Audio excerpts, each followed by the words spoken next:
Terceiro abecedário espiritual de Francisco de Osuna. Primeiro tratado.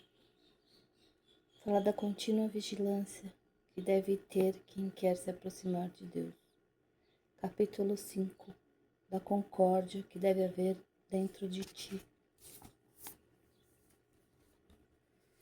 A razão e o sentido são como dois irmãos. A concórdia entre eles é muito grata a Deus e aos homens.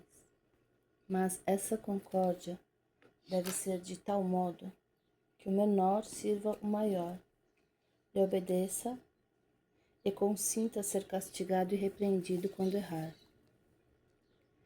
O irmão menor são os sentidos e o irmão maior a razão. Mesmo no varão perfeito, os sentidos costumam obedecer à razão, mas nunca estão totalmente sujeitos. Por isso se diz que os primeiros movimentos nunca estão sob controle, mas a razão, mesmo assim, deve imperar o mais rápido possível sobre o irmão menor, para que este não se rebele. Quando passa o primeiro movimento e deixa-se entrar o segundo movimento, isto é, quando a razão descuidou e não corrigiu como devia, já é pecado venial. Que diremos então dos depravados que fazem o irmão maior ser o irmão menor, entregando o comando e a jurisdição da alma para os sentidos? Só pensam nos seus prazeres e no que lhes agrada. Defendem seu comportamento com muitas razões, dizendo ser necessário para a vida e para a saúde. Queixam-se de muitas coisas, cuidam muito de comer bem. São como Esaú, que vendeu sua primogenitura a Jacó, seu irmão, por um prato de comida.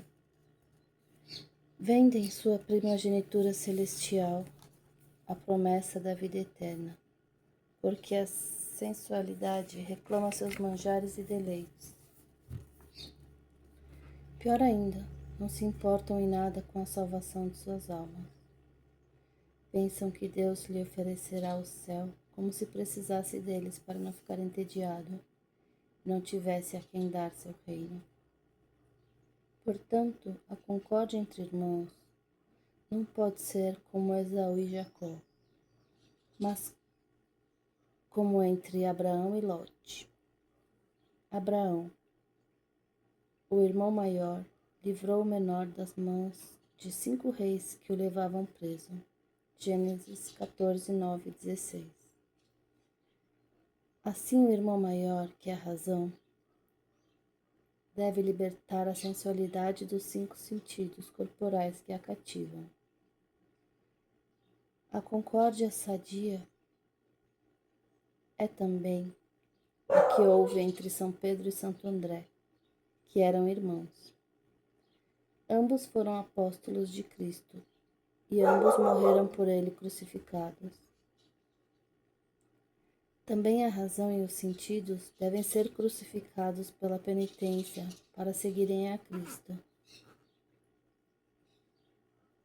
Devemos amor ao próximo, e o nosso próximo são todos os parentes, amigos, vizinhos e qualquer ser humano. Pode-se dizer que a razão não tem próximo, mais claro que os sentidos, já que nascem e vivem juntos dentro de cada pessoa. A razão parece se queixar dos sentidos pela boca do salmista. Os meus amigos e os meus companheiros conservam-se afastados das minhas chagas, e os meus parentes põem-se ao longe. Salmo 37, 12. Mas a razão não deve reclamar, antes deve amar os sentidos, que são os seus próximos. Pois Deus diz: amarás teu próximo como a ti mesmo. Sabemos que há um amor que é bom e há um amor que é mau. A razão ama bem quando quer para si a salvação. E, se quer agradar a Deus, deve amar a sensualidade e todos os seus movimentos, querendo levá-los também à bem-aventurança. Por isso, a razão precisa sofrer com paciência, suportando os insultos da carne, como quem sofre martírio. Como diz um santo, a castidade na juventude é martírio maior que o golpe do machado, pois é contínua, prolixa e perigosa. Ama, caro irmão, esses torturadores que te são tão próximos, como são os impulsos e as tentações da carne, por mais terríveis que sejam. Faz como São Estevão, que rezava pelos que apedrejavam, pedindo que não lhes imputasse esse pecado, porque não sabiam o que faziam. Uma imagem desses dois próximos, a razão e os sentidos, se apresenta na parábola do bom samaritano. Um homem descia de Jerusalém a Jericó e caiu nas mãos de ladrões, que o deixaram quase morto. Passou por ali um samaritano, que atuou como seu próximo. Tratou das suas chagas com vinho e azeite, e transportou até uma estalagem e pediu para que cuidassem dele até se recuperar.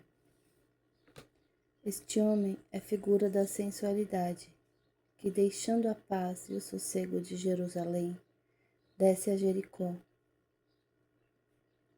Não só desceu, como caiu nas mãos dos demônios, que a enchem de maus hábitos e de péssimas qualidades.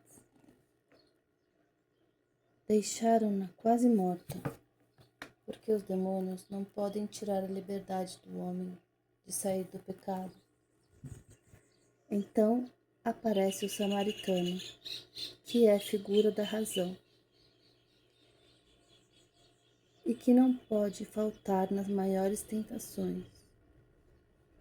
E o samaritano cuida solicitamente das feridas dos sentidos. Derrama azeite da misericórdia, o vinho da penitência, e, vendo que isto não basta, porque ninguém pode ser casto sem a ajuda de Deus, confia-os ao estalajadeiro, que é Cristo. Oferece-lhe seu entendimento e sua vontade, através da meditação e do amor, prometendo que, se ficar curado, ele o servirá melhor do que antes de ter sofrido as tentações. Outra imagem desses dois irmãos são Adão e Eva. A mulher é figura do desejo da carne, dos sentidos, e Adão é figura da razão. Assim, a razão e os sentidos são como marido e mulher. Se estão casados em matrimônio legítimo, isto é, se a razão tem poder e governa os sentidos, conseguem gerar filhos, que são as boas obras. Mas, se homem e mulher se juntam fora do matrimônio, isto é, seus sentidos é que governam e mandam, então geram filhos que são pecados. No livro do Êxodo, o Senhor diz: Sou o Senhor teu Deus, forte e zeloso, que vingo o pecado dos pais nos filhos, até a terceira e quarta geração. Êxodo 25. As 4 gerações são a figura dos 4 momentos em que a razão e os sentidos produzem pecado. A primeira geração, ou primeiro movimento, é a má inclinação que somente a sensualidade produz. A segunda geração é quando, em certa medida, sem consentir plenamente, a razão se junta à inclinação dos sentidos. A terceira geração é quando a razão consente totalmente com os sentidos para atuar em mal, desejando ou procurando levar à prática das suas obras más. A quarta é quando o pecado consumado agrada tanto a razão como os sentidos, quando dele deveriam se arrepender. O Senhor diz: então quem irá vingar o pecado dos pais? A razão e os sentidos. Até a terceira ou quarta geração, mas não menciona a primeira e a segunda.